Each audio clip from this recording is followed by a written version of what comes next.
Welcome to TG24 TV. నేను సుమలత. భూమి కోసం, ముక్తి కోసం, వెట్టి చాకిరి విముక్తి కోసం పోరాడిన నేపథ్యంలో కామ్రేడ్ టాను నాయక్ కుటుంబానిది. తెలంగాణ రైతాంగ సాయుధ పోరాటంలో ముందుండి దున్నేవాడిదే భూమి అనే నినాదాన్ని ప్రజల్లోకి తీసుకువెళ్లి భూ పోరాటంలో ఎందరో అమరుల ఆశయాన్ని ముందుకు తీసుకెళ్లే క్రమంలో కిరాతకంగా హత్య గావింపబడ్డ అమరుడు కామ్రేడ్ టాను నాయక్.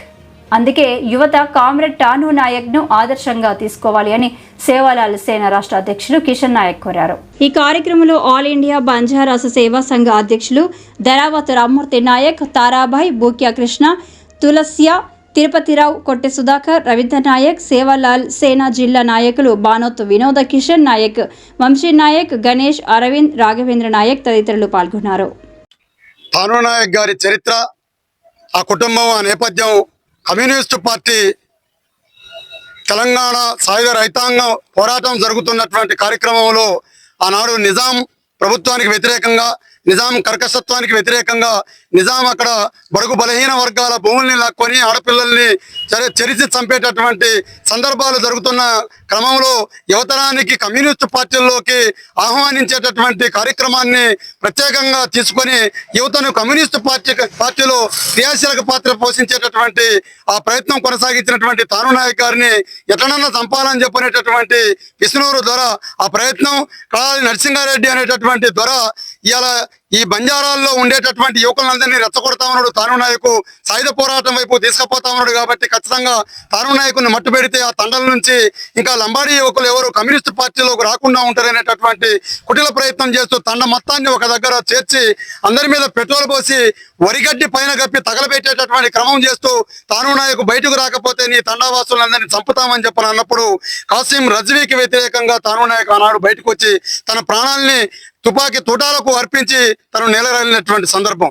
అనేక మందిని తుపాకులతో కాల్చి చంపిన తాను నాయకుని మాత్రం ఆ నిజాం కాసిం రజ్వీ అనేటటువంటి వాడు ఎంత కర్కశంగా చంపాడంటే బాగా బలిష్టమైనటువంటి పొగరు పట్టినటువంటి దున్నపోతుల బండికి చక్రానికి తాను నాయకుని కట్టి ఆ బండిని ఆ యొక్క దున్నపోతుల్ని కొడుతూ కారం చల్లుతూ వాతలు పెట్టి కారం చల్లుతూ ఉంటే ఆ పౌరుషానికి గుట్ట రాళ్ళు చూడకుండానే పైకెక్కుతా ఉంటే ఈ తాను నాయక్ బండి చక్రాలకు తిరుగుతూ చుట్టుకుంటూ మాంసం తూట్లుగా ఛిద్రమైపోయి ఇలా యొక్క మనిషి శరీర భాగం నుండి మాంసం రక్తం కారిపోతూ చాలా ఘోరాతిఘోరంగా చనిపోయినటువంటి సందర్భం. అంటే ఇంత కర్కశంగా చంపడానికి గల కారణం ఏంటంటే కమ్యూనిస్టు పార్టీల్లోకి అక్కడ ఉండేటటువంటి యువతని తాను నాయకు చేర్చుకోకుండా ఉండాలి, వాళ్ళు పోకుండా ఉండాలి అని అంటే తాను నాయకు పట్టిన గతే మిగతా లంబాడి వాళ్ళు ఎవరు ఈ పోరాటంలోకి పోయినా కూడా వాళ్ళకి ఇదే గతి జరుగుతుంది అనేటటువంటి హెచ్చరికల్లో భాగంగా చేసిన తాను నాయక్ కుటుంబం మొత్తం 11 మంది ఆ యొక్క పోరాటంలోనే ప్రజల కోసం, భూమి కోసం, భుక్తి కోసం, వెట్టి చాకిరి విముక్తి కోసం జరిగినటువంటి పోరాటంలో అసూలు బాసినారు. దర్గా నాయక్ గారు మొన్న ఒక 2 నెలల క్రితం వాళ్ళ అన్నగారు చనిపోయినారు. ఆ కుటుంబం మొత్తంగా ఇలా కమ్యూనిస్టు పార్టీ అండదండలతోని లంబాడి ప్రజలకు భూమిని పంచినటువంటి ఘనత ఉన్నది. అందులో భాగంగానే తాను నాయక్ యొక్క వీర గాథలను, వీర చరిత్రను స్మరించుకుంటూ ఇవాళ ఖమ్మము నడిబొడ్డున లకారం ట్యాంకు బండ్ పైన తాను నాయక్ గారి విగ్రహాన్ని ఏర్పాటు చేసుకోవడం జరిగింది.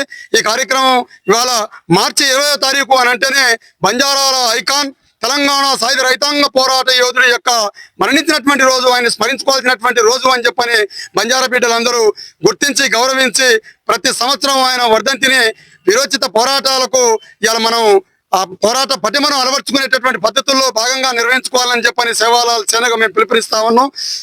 జై హింద్, జై సేవాలాల్. ప్రథమ కమ్యూనిస్టు గిరిజన కుటుంబం నుంచి ఉన్న ఆ కుటుంబం జనగామ ఏరియాలో వచ్చేసి ఇస్నూర్ దొరకి వ్యతిరేకంగా ఆ రోజు జరిగిన పోరాటంలో ఏదైతే పాల్గొన్నారో పూర్తిగా వెట్టి చాకిరి విముక్తి కోసం పోరాటం చేశారో ఆ పోరాటంలో అమరులైన ఆ కుటుంబం నుంచి కూడా మొత్తంగా ఆ కుటుంబంలో ఉన్న అందరూ కూడా ఈ ఉద్యమం కోసమే బలైపోయారు. అట్లా తన ఆశయం కోసం ఏదైతే పెట్టుబడిదారీ వ్యవస్థ ఈ రోజు ఏదైతే జరుగుతుందో, పెత్తందారీ వ్యవస్థ ఏదైతే ఆ రోజు పోయింది అనుకొని దానికోసం పోరాటం చేసిన వాళ్ళు ఈ రోజు మళ్ళీ అదే విధానాలతో ప్రభుత్వాలు ప్రజా వ్యతిరేక విధానాలు చేస్తున్నాయి.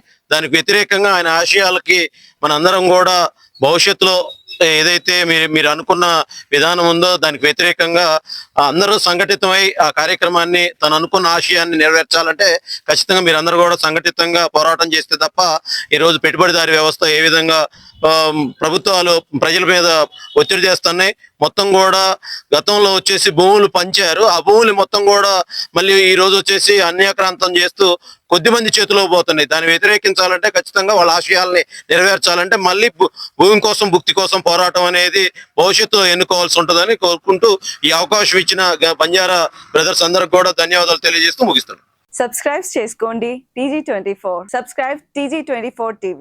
सब्सक्राइब कीजिए TG24 TV और एंजॉय कीजिए.